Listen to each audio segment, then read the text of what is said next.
Okay, gentlemen, we're going to be looking at a couple kind of like loose, various topics related to where we finished for our test on Monday and Tuesday.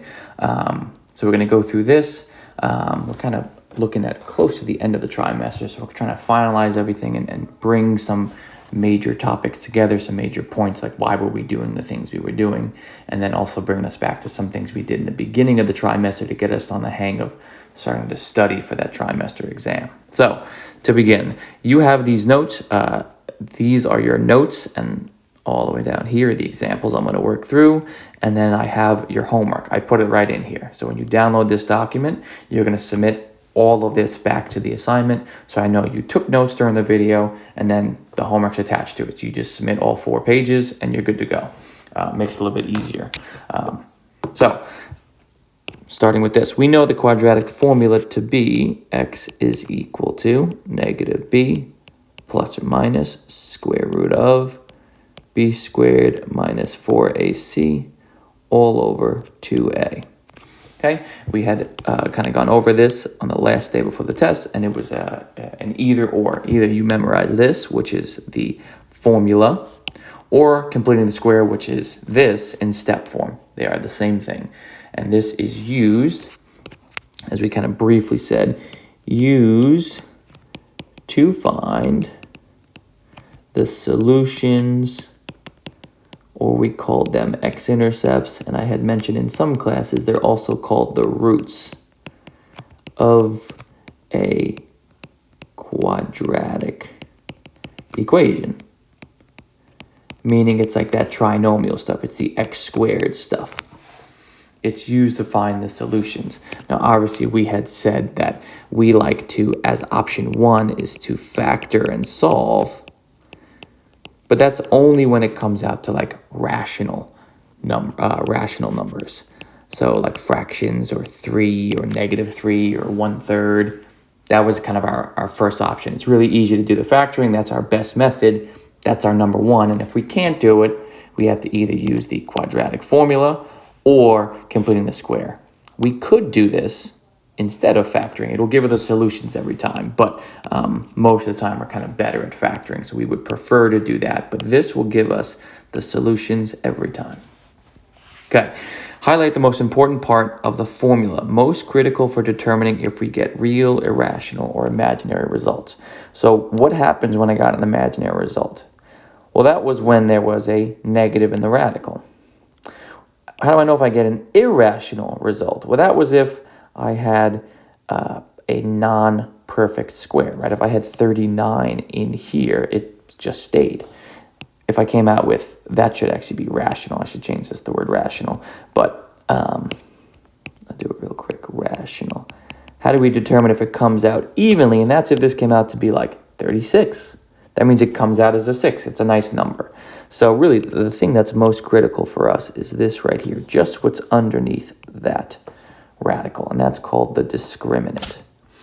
Very useful kind of mini formula within the larger formula. If we can do the discriminant pretty quickly, taking our A, our B, and our C, and just using just the yellow, no radical, we can kind of determine what's going to happen, and that's very useful. It's almost like being able to like quickly plug it into a graph and seeing what happens. This does that for us without having the graph necessary. So we use the discriminant to determine what are the solutions going to look like, and they are as follows. If I get inside the discriminant, if I get this b squared minus 4ac to come out to a number that's greater than 0, in other words, positive, that means there are 2 distinct real solutions, and real means that they are going to cross the x-intercepts. That means there will be 2 x-intercepts, right? 2 solutions means 2 x-intercepts. And they're real. Real means they're going to cross the x-axis. If I get a perfect square within as my discriminant, so like a 36, a 25, a 16, a 9, a 1, that means it's going to come out to being something rational. Right? If I get a 36, if I were to plug the 36 back inside, it would be in the radical, come out as a 6, it'd be a great, easy, rational number. If I get a non-perfect square, that means I'm going to have an irrational number. So something like radical 39, radical 40, which would be 2 radical 5, radical 8, which is 2 radical 2, stuff like that. If I get a number less than 0, meaning a negative number, that means I have 2 complex roots. And they're going to be conjugates for sure. How do I know that? Well, there's a plus minus here. And as you saw on your test, our answers were like 2 plus minus 3i. That's an example. That's an example. Some root like that. 2 plus or minus, and then like 3i. So there's my complex conjugate. One of my solutions is 2 plus 3i, and the other one is 2 minus 3i. So they're conjugates of each other. They're only different by the middle sign. And that means I get no x-intercepts. Imaginary meant no x-intercepts. So if they are complex, if I get a negative number, that's going to be in the radical. It's going to come out as no x-intercepts because it's a complex number. It won't touch the x-axis, and they're going to be conjugates. Okay. If I get it to be equal to 0, which is, if you think about math as a whole, is really always 3 options. You either get a positive number, a negative number, or you get 0, which is neither, really. If I got 0, so if I did b squared minus 4ac, I got a 0. This radical would go away, right? Square root of 0 is just 0. The plus minus also would have no factor. If I get 0, I get negative b over 2a, right? Because my plus minus radical 0, that can be disregarded. So my quadratic formula simplifies to just this. There's no plus minus. So that means there's only one solution. One x-intercepts. One real solution. We call it a double root. We call it a double root. And I'll draw out to the side a very small graph. What does this mean? It would mean that my graph taps just exactly on the x-axis. There it is. Just taps one number, 4, whatever it is. Okay, and we'll see a little bit of that, and some classes I had kind of talked about that a little bit. But as we see here, if the line touches a curve or circle, whatever it is, in one and only one location, we say that that line is a tangent to the circle or curve. So we see this curve. This is a tangent to the curve because it touches in one spot. If it went like this, that x-axis now touches in 2 spots, it would be called a secant, and I'll do that in a different color. If a line touches or crosses a curve in 2 locations, we call that a secant. That's not necessary right now, but that's huge for next year. So I'm going to use that phrase as often as I can so it's not so new to us next year. Okay, so let's do some examples. Okay, I'll try to do these as quick as I can because my formula for the discriminant is just b squared minus 4ac. That's all it is. So I take my b, my a is 1, and my c is negative 28. So I get 3 squared minus 4 times a times c, and I use my little calculator. I'm getting 9 minus 4 times 1 times negative 28, and I get 3 squared minus 120, well, plus 121. Sorry, this is totally wrong.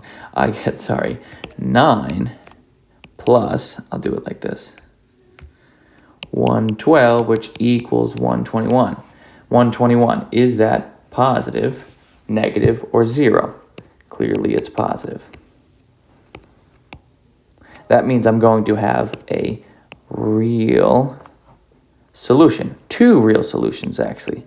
2 solutions because of that squared. 2 real solutions. If there's 2 real solutions, that means I have 2 x-intercepts. A little additional thing, 121, is that a perfect square? Yes. So that means it's going to be a rational solution. So nice numbers like 1/3, negative 3/4, 5, 2 over 3, whatever. Okay, so there's our first one. Nice, easy. Second one, same formula, b squared minus 4ac. A is 2, b is negative 3, c is negative 1.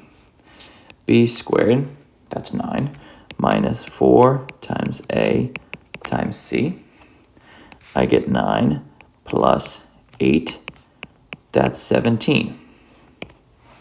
17, is that a positive, negative, or 0? Or is it 0? Obviously, it's positive, so I'm getting real solutions. Okay? How many am I getting? 2 real solutions, because my power is 2. That tells me the number of solutions.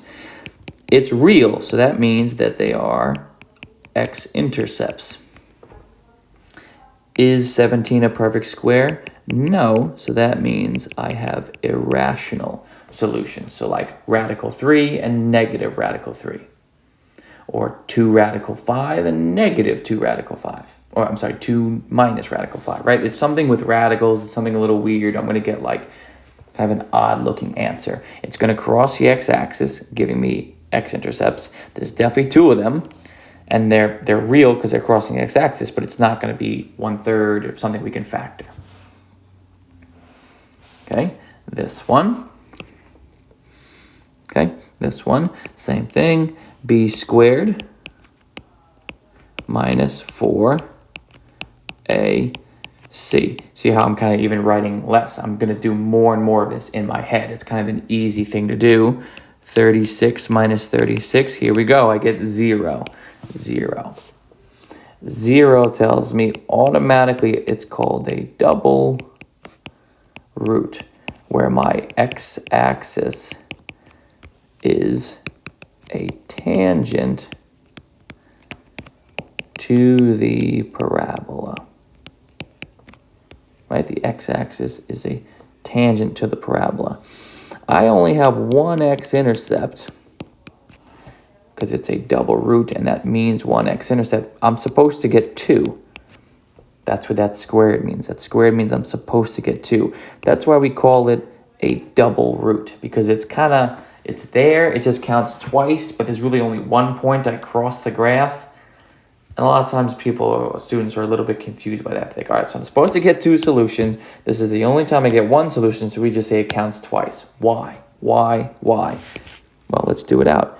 Am I able to factor this? Are there 2 numbers that multiply to 9 and that add to -6? -3 and -3. So I can write this as x minus 3 times x minus 3. So my solution is 3 twice. This was on a homework. I did this on a homework. I don't remember which one. It was one of the ones I was out for about a week or maybe 2 ago. And I had shown the graph, and it was like, how do I get the same number twice? If I have the same binomial, like when we do completing the square, I have 2 of the same x-intercepts, the same solutions. So it's doubled. I have it twice. It only crosses once at 3. It can't cross at 3 twice. It only crosses once. So my graph would look something just like that. And this would be at 3. And it is called a double root. The x-axis is a tangent to the curve. Okay? So I'm going to leave this one. Actually, it's very similar to one of the tests, like test 1.3. I think it was almost the same as the one I gave where I said you must do completing the square. I believe this comes out as imaginary, but we've done one of each type. We've done a oh, actually, no, we haven't. Never mind. Let's do it. Didn't mean to jump the gun here. Let's do it out. B squared, that's 4, minus 4AC, 4 minus 20. That's going to give me a -16. That's negative, which tells me it's going to be complex solutions. There's going to be 2 of them, and they're going to be conjugates of each other. Conjugates of each other. So it'll be something like 2 plus 3i and 2 minus 3i, or positive 4i and then negative 4i, whatever it is. But because it's negative, that means I'm going to get 2 complex solutions. They're going to be conjugates of each other, and I get no x-intercepts. 0 x-intercepts. The word complex tells me it's not going to cross the x-axis. So my graph will be something like this. It'll be above the x-axis. Okay, so the discriminant is very useful. I love this idea of being able to use a simple formula, b squared minus 4ac, and kind of say, well, obviously this is where it's most critical. And then due to the value of this, I know it's in a radical, so I know it's perfect square. It's coming out. Nice. Non-perfect square, well, it's going to be a weird number. Negative, oh, that's going to be complex. That means no x-intercepts. Oh, it comes out to 0. That's weird. I get no plus minus. That means I get one solution. So it's a very because you get this, what does it mean? And it should be intuitive if we know the quadratic formula. So you have a couple of those for classwork. I call it homework, but it's classwork. Okay. We also know that the leading power tells us the number of solutions, right? Which is what we just talked about in all of these, that since it was a squared in all of these, they're all quadratics. We were getting 2 solutions every time. Even here, there are 2 solutions, but 1 x-intercept. 2 solutions, it's the same number, but it's 1 x-intercept. Okay, we want to be able to look at a function and determine the number of solutions, what kind of solutions, and that relates to the x-intercepts. And that's what your homework is. Using a couple of quadratic equations, you tell me what the solutions are, what they're going to look like, and then how many x-intercepts there are. Okay, let's do completing the square to find the equation of a circle. Great review for the trimester exam. Great review because the trimester exam is almost about a month away, and we did equations of circles way in the beginning where we wanted to find out the center and radius. So we're going to kind of bring us back to that. I'll do 2 examples, and then I'll pick 2 of these. I'll do 2 of these. I'll do the number 5 and number 7 just to make this video not so long. Okay, so looking here, let's complete the square. Now I'm just going to write a little note here off to the side. We're completing the square twice. Once for x and once for y. And that's basically what I do. Complete the square twice. Once for x and once for I. Once for x and once for y. So first thing I'm going to do is, I'm doing it for x and y. I want the x's together. So I'm going to say x squared. I'm going to just slide this over. I'm just going to put it in front of it. I'm not moving it to the other side of the equal sign, which would change it to a plus, so I bring it over there. It's more just like rearranging the order. I'm going to leave a little gap because I know for completing the square, I need space after, like right over there. I'm going to do the other side in green, where now I have a y squared. Here it is. There's my plus 4y. Again, I leave a little space, and I have equals 11. So now I got my x stuff in blue, my y stuff in green, and then the 11's over there. I don't need that. Okay. My first step of completing the square is divide the a by every term. Well, x and y both have an a of 1. Don't need to do anything there. Dividing by 1 changes nothing. Next, move over my c value. Well, there is no c value for x, and there's no c value for y. Even if there was a number, I'd want to move it over. It's already moved over. The 11's already over, so that's good too. Next is take my b value, divide it by 2, then square it, and I get 1. So I'm going to add 1 to both sides. Key, I'm adding it to the left-hand side of the equal sign and the right-hand side of the equal sign.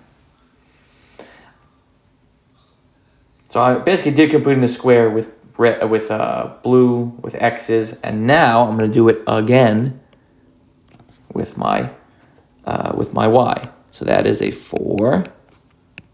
I get 2. I square that. I get back to a 4. So I'm going to add a 4 to both sides. So I'm doing completing the square almost as if like I'm splitting this down the middle, where I'm saying, look at your x stuff.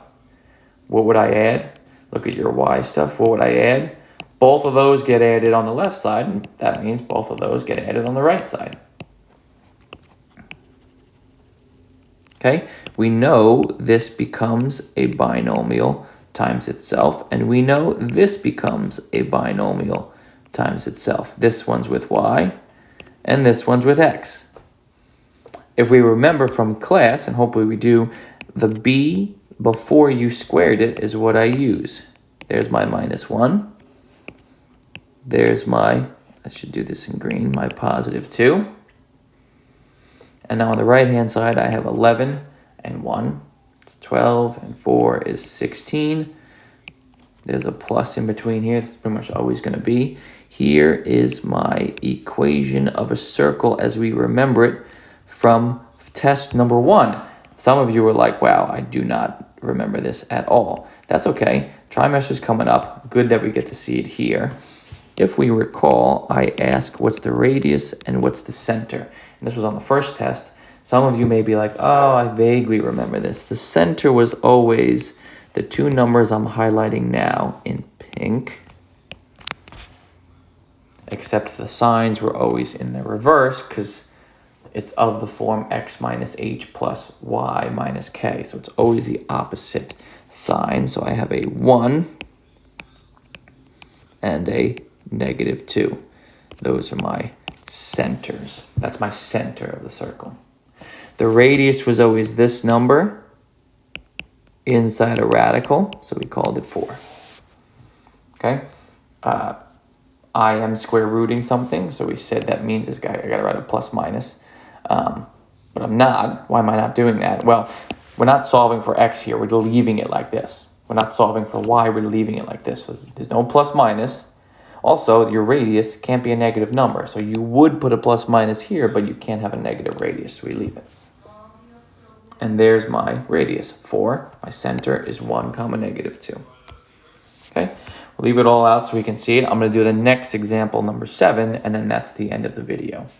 Okay? And then, like I said, your classwork is kind of doing the rest of it. Okay?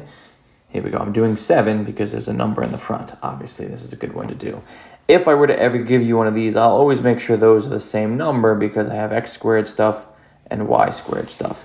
So I got to divide every term by what's in front of x squared and y squared, but I'll always make it the same number, so it makes it a little bit easier. X squared, y squared, nice, minus 4x plus 6x, oops, 6y minus 9 is equal to 0.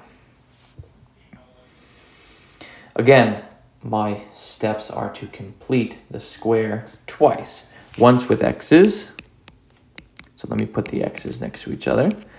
Once with y, so let me put the y's next to each other. And then I have to move my 9 to the other side, so I'm going to be adding 9. So I'm just kind of rearranging how everything looks. I moved my x together, my y together. My 9, I could write here, but then I was moving over my c value. This is my c value. Get rid of it. I want it to slide over. Okay. Now, Now I'm doing my b divided by 2, and then squaring it, and I get a 4. So I'm adding 4 to both sides. Okay, I'm actually going to put a plus in front of here. It should be there. Okay. And now I do the same over here. Here's my b value. I'll write it over here. Here's 6 over 2. That's 3. It's positive.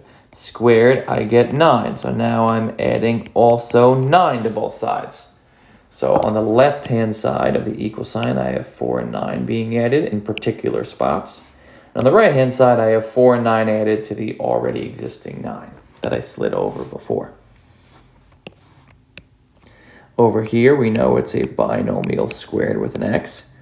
Over here, we know it's a binomial squared with a y. Slide it down a little bit. Okay, we know there's a plus in between them because that y is positive. We know that it's always the b value divided by 2 before we squared it. So here's my -2.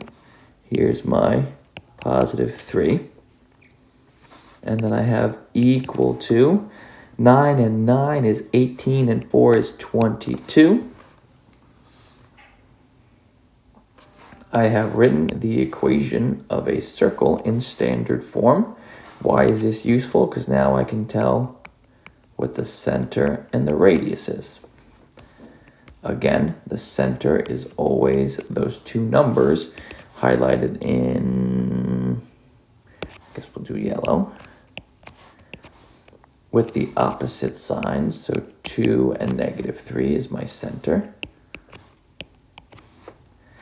And then my radius is the square root of that number. Has to be positive because I cannot have a negative radius. But I don't know what the square root of 22 is. Can I simplify it? Also no. I can break this up into a 2 and an 11, but I can't do anything with those, so they stay. It stays as a radical 22 is my radius. Done. Okay, so there is completing the square and the discriminant. For your assignment, you have used the discriminant for these 5 problems. What kind of solutions are you going to get? So we know that that is either real, either rational, irrational, double root, or complex. Also list the number of x-intercepts, so either 0, 2, or 1. Then solve for the roots. So I'd like you to do that because you're already doing your b squared minus 4ac. You're going to get a value for that. Why not use the quadratic formula?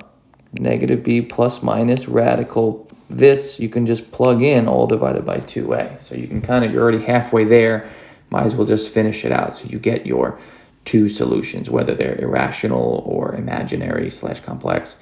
Even if they're rational, you already have part of it done. So once you do the discriminant, you know what that means. Just kind of finish out the last half and just tell me what the solutions are going to be. Good practice for our trimester exam.